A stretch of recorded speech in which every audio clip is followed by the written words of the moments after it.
दोस्तों, अब कहानी सुन रहे हैं फैसल के साथ। एक ऐसा जहाज़ जो अपने आप गायब हो जाता है समुद्र में। साल 1937 की बात है।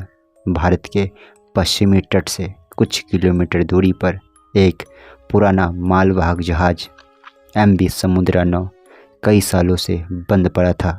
यह जहाज़ एक रहस्य बन चुका था क्योंकि यह अचानक समुद्र में गायब हो गया था और फिर 3 साल बाद किनारे पर अपने आप वापस आ गया, बिना किसी इंसान के। कोई नहीं जानता कि क्रू के साथ क्या हुआ। सब गायब थे और जहाज में मिली केवल एक डायरी जो खून से सनी हुई थी।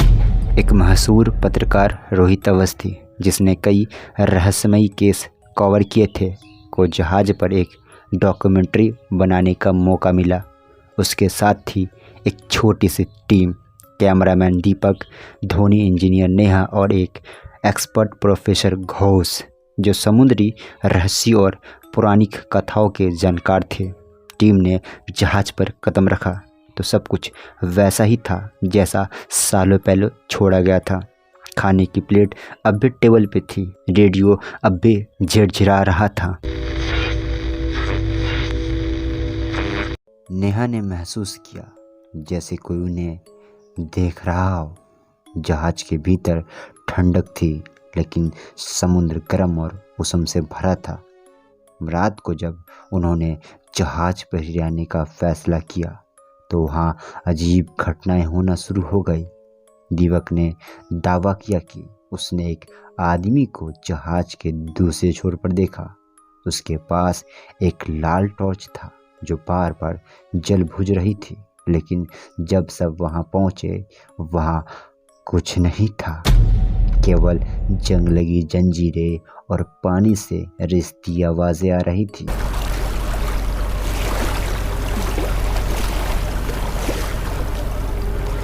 प्रोफेसर घोष ने कप्तान की डायरी को पढ़ा। उसमें लिखा था, हमने बहुत बड़ी गलती कर दी है। समुद्र के आगे कुछ है, कोई है।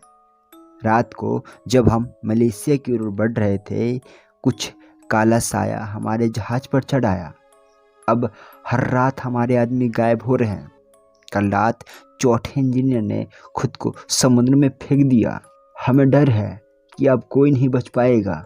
अगर ये डायरी किसी को मिले तो इस जहाज पर मत रुकना। रोहित ने महसूस किया कि कुछ बहुत गलत हो रहा है। नेहा हर रात नींद में बड़बड़ाने लगी थी। वह एक ही बात को बार बार दोहरा रही थी, वह गहराई से आ रहा है, वह सबको ले जाएगा।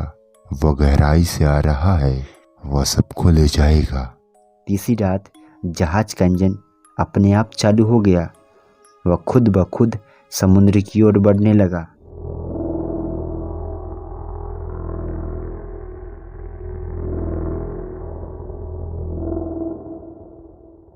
जैसे किसी अदृश्य शक्ति ने उसे काबू कर लिया हो। दीपक को अब आखिरी बार कैप्टन बीस के पास देखा गया। सुबह उसका कैमरा मिला। उसमें आखिरी रिकॉर्डिंग थी। वीडियो में एक लंबा काले सायों वाला जीप देखा गया, जिसकी आंखें जलती हुई नीली थी और जिसका शरीर पानी की तरह था। वह धीरे धीरे दीपक की ओर बढ़ रहा था। तभी अचानक दीपक का कैमरा वहीं गिर गया। नेहा अब कुछ नहीं बोल रही थी। उसकी आंखें सफ़ेद हो चुकी थी। प्रोफेसर घोष ने कहा, यह वही है जल दैत्य जिसके बारे में इंडोनेशियाई पौराणिक कथाओं में बताया गया है, जो जहाज़ों को निगल जाता है और आत्माओं को कैद कर लेता है। रोहित और घोष ने जहाज से उतरने की कोशिश की, लेकिन जहाज अब भी किसी अदृश्य ताकत की नियंत्रण में था। समुद्र में तूफान आया, लेकिन केवल जहाज के चारों ओर।